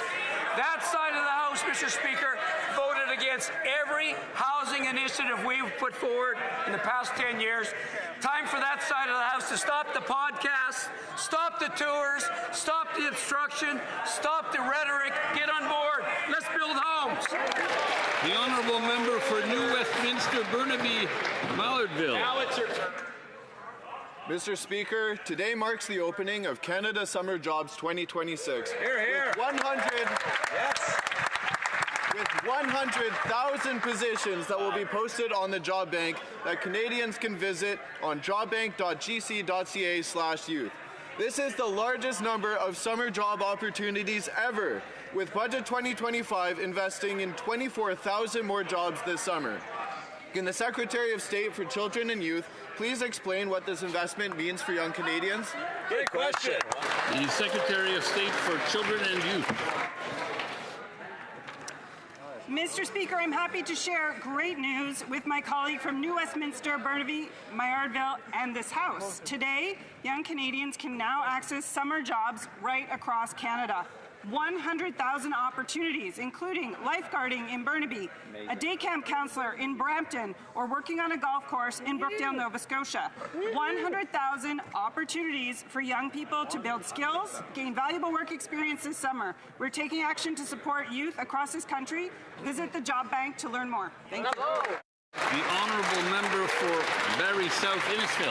Speaking of jobs, if one has nothing to hide, they have nothing to fear. For 16 hours and 45 minutes, the Liberals have been filibustering the Ethics Committee meetings on a motion that would invite the Minister of Finance to appear before it about his assertion that he put an ethics screen in place because of his spouse's employment as Vice President at Alto.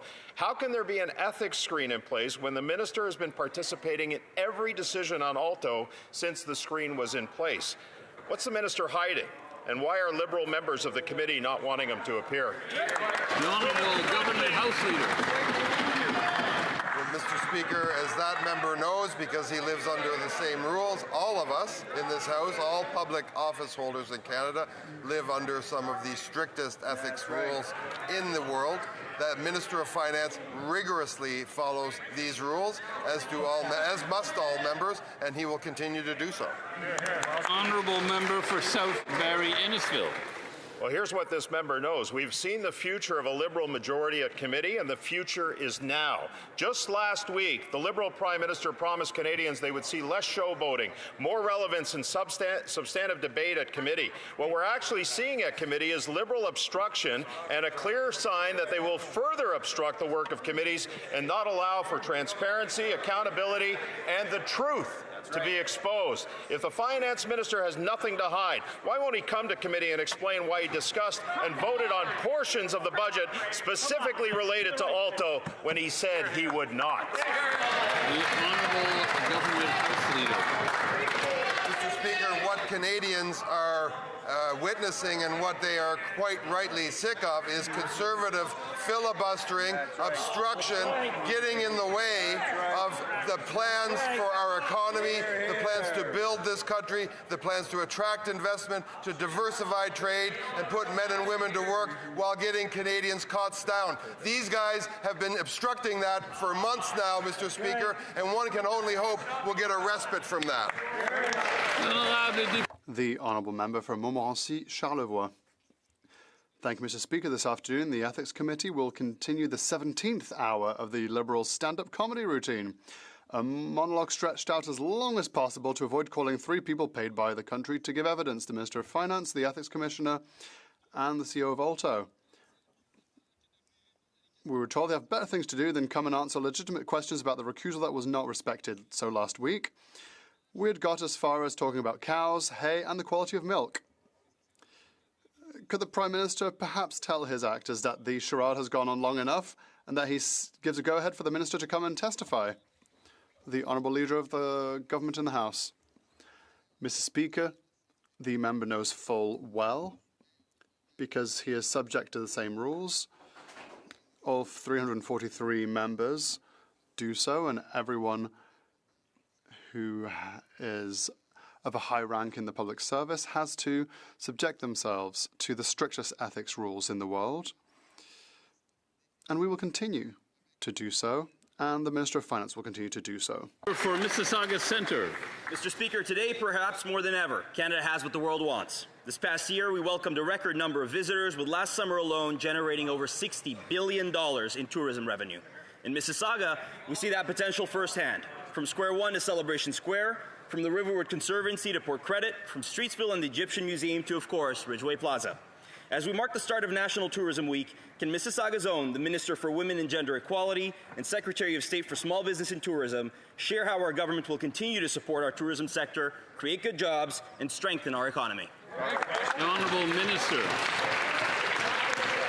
I thank my honourable colleague for his support of our tourism industry. That has hit a record $60 billion last summer, thanks to the help of the Canada Strong Pass. Last week, I announced $15 million through the International Convention Attraction Fund to bring international events here to Canadian cities. To date, ICAF has secured 116 events with over 324,000 attendees and generated $803 million of economic impact, Mr. Speaker. We're supporting local businesses, we're creating good jobs, and strengthening our tourism industry. Mr. Speaker, happy Tourism Week. Nice. The Honourable Member for Red Deer. Mr. Speaker, Red Deer exceeded housing starts for 2 straight years by cutting bureaucracy and using common sense solutions. Exactly what Conservatives have been calling for. Under our Conservative plan, cities like Red Deer would be rewarded for building homes. Instead, the Liberal one-size-fits-all approach punishes mid-sized cities like Red Deer, while funneling resources to Liberal vote-rich strongholds, which home building dropped. Well, the minister committed today to stop punishing Red Deer, scrap the failed Liberal scheme, and adopt a Conservative plan to build homes, not... The Honourable Minister of Housing and Infrastructure. Thank you, Mr. Speaker. Our government is leading the national effort to solve the housing crisis by working with cities and towns across Canada to get more housing built, to reduce red tape. The Housing Accelerator Fund has been very successful, working with 241 communities across the country. Those communities made commitments. This government holds everyone accountable to their commitments. The integrity of those agreements is important. We are seeing great results, and Red Deer is one of the cities that is delivering housing supply. That's our goal. The member for Red Deer, one would think, would want to hear the answer, because the question was about his community. The Honourable Member for Saanich Gulf Islands. Thank you, Mr. Speaker. Last Thursday, in question period, in response to a question from the member for Edmonton Strathcona, the Minister of Energy completely dismissed any concern about the recent nearly 1 million litre leak from the pipeline of Imperial Oil on Cold Lake First Nation territory, on top of frequent spills and leaks by Imperial from their tailings ponds and elsewhere. with Earth Day on Wednesday, I wonder if, as the Speaker says, the Honourable Minister might want to take it from the top and give a response that at least pretends to be concerned about the environment. The Honourable Parliamentary Secretary to the Minister of the Environment. Thank you, Mr. Speaker, and thank you to my friend for the question. We, of course, acknowledge and take seriously the concerns raised by Indigenous communities in the region around where tailings ponds safety risks happen. Pollution from oil sands tailings is a serious issue that affects Canada's waters, ecosystems, and well-being of communities. Our government is committed to protecting the health of communities as well as Canada's waters, fish, and ecosystems today and for generations to come. That's why we're working closely with the Crown Indigenous Working Group, along with the affected communities, First Nations, provinces, and industry to develop a long-term, science-based solution, and we look forward to their recommendations. That concludes question period. I believe somebody told me that the Honourable Government House Leader has a point of order. Yeah. Thank you, Mr. Speaker. I would like to inform the House that the government has the intention to present tomorrow motion 359 with respect to the motion of Annette Ryan as PBO for a term of 7 years. If there's no other points of order, we'll take a few moments before we move ahead with routine proceedings. The Honourable Member for Saint-Hyacinthe Bagot-Acton.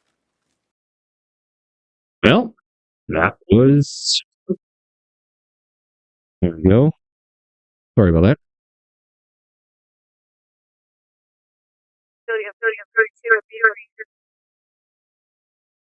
Much better. There we go. Well, let's cover what they talked about today. They spent a good portion of the first half just talking about affordability. I was surprised that even the Bloc Québécois continued on with the affordability portion, because usually when it gets to their 3 questions after the first 6 questions, they usually deal with something else. But apparently affordability has been an issue for them as well. But then, of course, they took the opportunity to at least ask about the notwithstanding clause, which they were asking about again last week. And it turns out that the government was so discombobulated they couldn't give this answer last week when it was asked repeatedly, that apparently they were talking about the notwithstanding clause within its application as a federal government, not as a provincial government. And you waited until today to say that distinction? I doubt that you were even telling the truth, you long, gangly liar. Just more gaslighting. Because if that was really the answer, you would have given it last week, but you didn't. You didn't, right? You waited until you were caught, then you realized you were just pissing everybody off, especially all your Quebec voters, right? Because that's all you do with Quebec is you pander. I'm talking to the Liberals, obviously. Trade deals, that was brought up again, right? Well, here we are. We're coming up on the 1-year anniversary that El Bozo is the only guy who could actually do a trade deal. Turns out he didn't. And of course, we've heard in an interview with the U.S. Ambassador Jasmine Lane that, well, the Carney government hasn't been doing any conversations whatsoever. So when Dickhead there was saying that, oh, we were just talking a couple of weeks ago. No, you haven't been. You have not been engaged with the Americans. You've done that on purpose. And even the speechifying this weekend by the dear leader, Mr. Carney, he even came out and said that, oh, Americans are bad, still trying to reinforce the fact that Americans need to be feared and loathed so that the Liberals can use them as a brainwashing technique of all their followers to have something to fear so they can control them just like they have since the COVID stupidity. First, you fear the virus, then you fear the anti-vaxxers, then you fear the Trumpers. Next, what are you going to fear next? The Americans as a whole, right? For them, it's always about division. They divide everybody. And even when they come in with some kind of relief, it's always only relief for this group and that group and that group. But they act like it's relief for everybody, and it's not. Only, especially now with this having to actually go back and say, well, maybe we'll give them a few crumbs back on their gas, right? Well, guess what, dicks? If you had to take the money out of their pockets in the first place, you wouldn't have to give it back. And you're acting like you're doing them a big favor. Oh, we're helping people. No, you're not helping them. We're stealing from them from the onset. Housing, of course, was also brought up. Once again, the fact that they are a freaking disaster. And if anybody hasn't been paying attention, this entire Canada Homes project really is just about making companies that Mark Carney and other Liberals hold shares in, because really delivering modular housing, that doesn't help any of the workers in all the different cities who actually work on construction sites to build homes, right? That's why most of them are leaving to the States, because they're saying, oh, we've had enough. We can't work here anymore. There's nothing left. There's nothing left here. And even when they do get some money, well, then it all gets taxed to death, or they go to spend it at the grocery store, and the money ain't worth dick, because the Liberals won't stop spending and printing money that keeps reducing its value over and over and over. They called it quantitative easing, but I learned it in high school of what the Germans did after World War I to try to print money to pay their war debt out after starting the war of World War I, and all it did was create an issue where the money wasn't worth anything. Nothing at all. And for some reason, we've forgotten that lesson of history. Just like we've forgotten the lesson of history where an entire population was brainwashed into fearing the other so they could be controlled to hate, and use that control of hatred to steer them down the path of authoritarianism, just like Canada right now is copying from what the Nazis in Germany did in the 1930s, right down to confiscating guns and getting euthanasia to get rid of all the useless eaters. I'm telling you, it's pretty freaking crazy. And of course, Alto, once again, the minister not showing up, continuing on their charade, and of course, McKinnon, the creepo, standing there with his steeple hands, saying, oh, we all follow the rules. Well, then, if you follow the rules, then you have no problems answering the questions, wouldn't you? But of course, you can't allow him to do that, right? That's why they need to keep hammering this in the House. Not that the mainstream media is going to cover it properly, obviously, because, as we know, they are qualified Canadian journalism organizations, or the CBC, both of which are fully controlled by the Liberals, using your tax dollars. It gets really, really tiresome to continually hear the Liberals act like they're doing people a favor by giving back crumbs of their money that they have taken out. And all this tourism spending that they're going to be doing, again, that's your tax monies going out to give jobs for people, and like their summer jobs project, more tax money being spent to provide these jobs that they think is going to stimulate the economy. But the problem is, the money that you're printing to spend on those people, when they go to spend that money again, they're going to find that money's worth even less now than the time when you're printing it and giving it out. And as well, you think tourism is going to be really good this summer? Not for Canadians, not with their affordability issues. How the hell are they going to go on a vacation anywhere? They can barely afford to feed themselves, and they're worried about the next thing that's going to break in their life that they can't afford to fix. So you think they're going to go on a vacation this summer? Nope. And now you think they're going to get international tourism? Guess what? The most international tourism that Canada really gets is from the United States, and you've done everything in your power to piss those people off, so why would they come here? Why would they come here?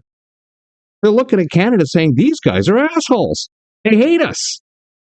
Because that's what the Liberals are doing.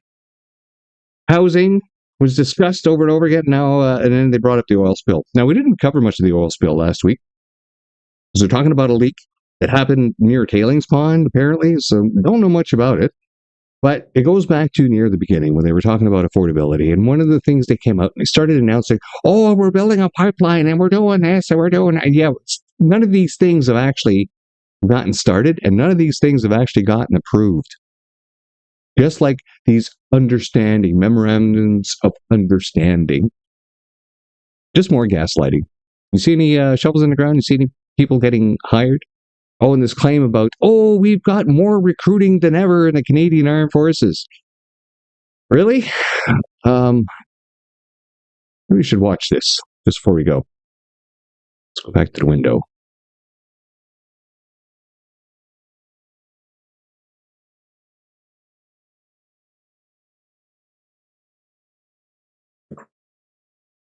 Fact that we're living, as the Prime Minister says, in a more dangerous and divided world?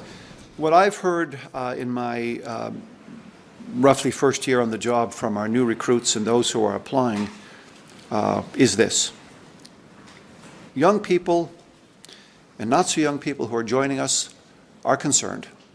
They want to join and they want to support what they have described to me regularly as a project And the project they describe is Canada. They are very committed to this country. They want to see Canada remain.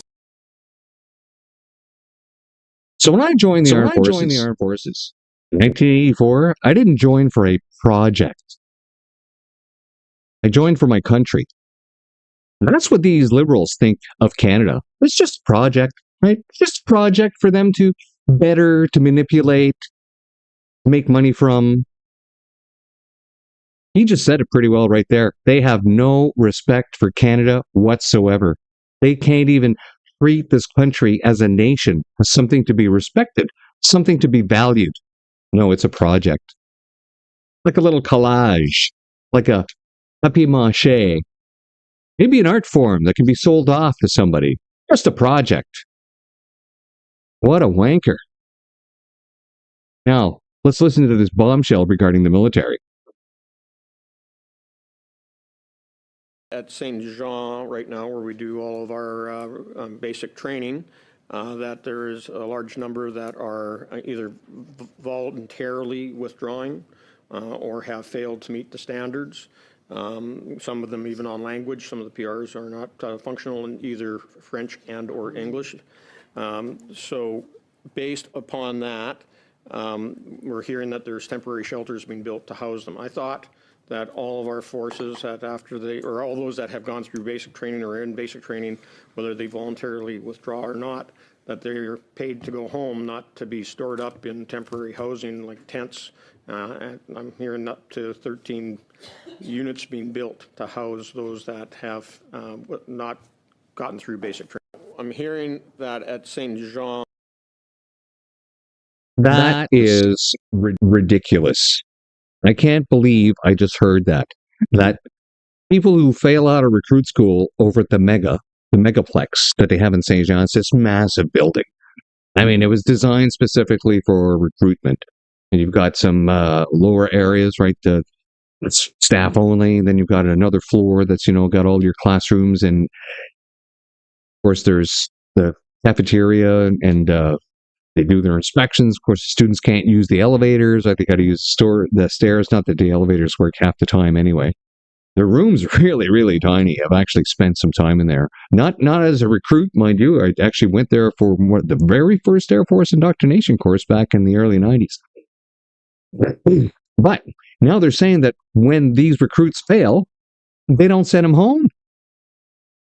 Some of them, they're putting them in tents, temporary shelters around the megaplex at Saint Jean, out on the grounds. Like, what the hell is going on? So more expenditures for what? You know why? Because they don't even vet them. They don't even do an entrance exam anymore. They don't even do an aptitude test. They're letting people join who can't speak either one of the primary languages, the official languages of Canada. They can either speak English or French. So then they're given over to the recruit school, and the recruit school is like, what the hell? They can't even understand the words of command, anything. So then they got to bring translators in. So no wonder people are like, I'm out of here. Now they're looking at their pay and they go, pay sucks, especially with the cost of everything. Yeah, that's they've completely screwed everything up. And one last piece for the military before we go. So Esprit de Corps was just covering this, giving us a bit of background. This was announced last week in the newspapers, so let's hear the whole story. Because apparently, like I said, the Liberals are nothing but National Socialists, right? Which is why they have no problem whatsoever about training other Nazis. The Canadian training of the AFU resumed, albeit in the UK and in Poland. That mission continues to this day, and thus far, Canada has trained some 30,000 AFU soldiers, so it's no shock that Canadians are training Ukrainians. What makes this story newsworthy is that the Ukrainian on the 3-week leadership course in Quebec is a member of the Azov Brigade.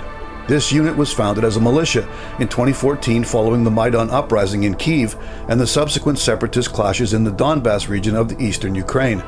The core element were soccer fans in the city of Mariupol, which sits astride the Sea of Azov, hence the name. Azov was first a battalion, then a regiment, and it's now a brigade. From the outset, Azov has been regarded as a neo-Nazi organization with a fanatical nationalist ideology. International news outlets flagged the warning signs such as Azov symbols being rooted in actual Nazi World War II images. A number of Azov members openly flaunted swastikas. Despite the fact that Azov was officially incorporated into the Ukraine National Guard, it remains a defiantly independent standalone unit. In 2018, in response to this notorious unit's well-publicized neo-Nazi links, U.S. Congress banned the transfer of any funding, arms, or training for the Azov Battalion. In 2017, Canada's Joint Task Force Ukraine produced their own assessment of the Azov Battalion, acknowledging their adherence to Nazi ideology. Quote, multiple members of Azov have described themselves as Nazis, end quote, the Canadian officers warned in a briefing note subsequently obtained by the Ottawa Citizen. Nevertheless, in June 2018, a Canadian colonel with diplomats met with members of the Azov Battalion. Naturally, the Azov Battalion posted images of the meeting on their social media pages and stated, quote, Canadians express hope for further fruitful cooperation, end quote. That event remained unreported until November 2021, when the Ottawa Citizen headline read, quote, Canadian officials who met with Ukrainian unit linked to neo-Nazis feared exposure by news media documents, end quote. So, meeting with known Nazis was okay, as long as the media doesn't find out. Got it. Once the story broke, the Department of National Defense issued a very clear statement. It read, quote, the Department of National Defense and the Canadian Armed Forces are strongly opposed to the glorification of Nazism and any form of racism, racial discrimination, xenophobia, intolerance, and extremism. Our official position remains that we are not, nor will we be providing support to Azov and affiliated entities, end quote. In the wake of the Russian invasion in February 2022, Azov proved to be a formidable fighting force. They were driven by their ideological fanaticism and also the fear of their fate if captured by the Russians. For many observers, Azov's battlefield tenacity somehow atoned for the basic fact that at heart they are still neo-Nazis. The Canadian Armed Forces, however, did not waver in their resolve. In March 2022, Lieutenant Colonel Andrei Saloum noted in an email that questions about Canadians' links to Azov had, quote, dogged us for years. It's true that Azov was brought into the NGU, National Guard Unit of Ukraine. We don't train them because they are fanatics and we don't share their values, end quote, Saloum added. Saloum's comments were reported in 2024 by an online investigative publication, The Maple, which obtained the records through an access to information request, which brings us full circle to the case of an Azov non-commissioned officer taking a leadership course at a Canadian military academy in Quebec. For the record, objections to the presence of the Azov soldier on their course were submitted by Canadian service members to their leadership. These objections were ignored by the military leadership. To their credit, those soldiers tipped off the Ottawa Citizen, complete with a photo evidence of the individual openly wearing his Azov Brigade patch in the classroom. According to DND's spokesperson, Kenneth Sadiku, Canada has been explicit in telling Ukraine not to send Azov personnel on such courses. Sadiku also said that by the time headquarters were made aware of the situation, the Azov member only had 7 days remaining on the 3-week course, so they decided to simply let him finish. For his part, Minister of National Defense David McGuinty stated to the Ottawa Citizen, quote, at no point has Canada's mandate included training members of the Azov Battalion. We have reinforced our policy to prevent any recurrence and remain firmly opposed to Nazism, racism, and all forms of extremism while promoting human rights and the value of law in all international engagements, end quote. This statement smacks of Orwellian logic, wherein the official emphatic denials are the opposite of what is actually happening. Exactly. Right. They keep saying they're good people, but they keep doing bad things.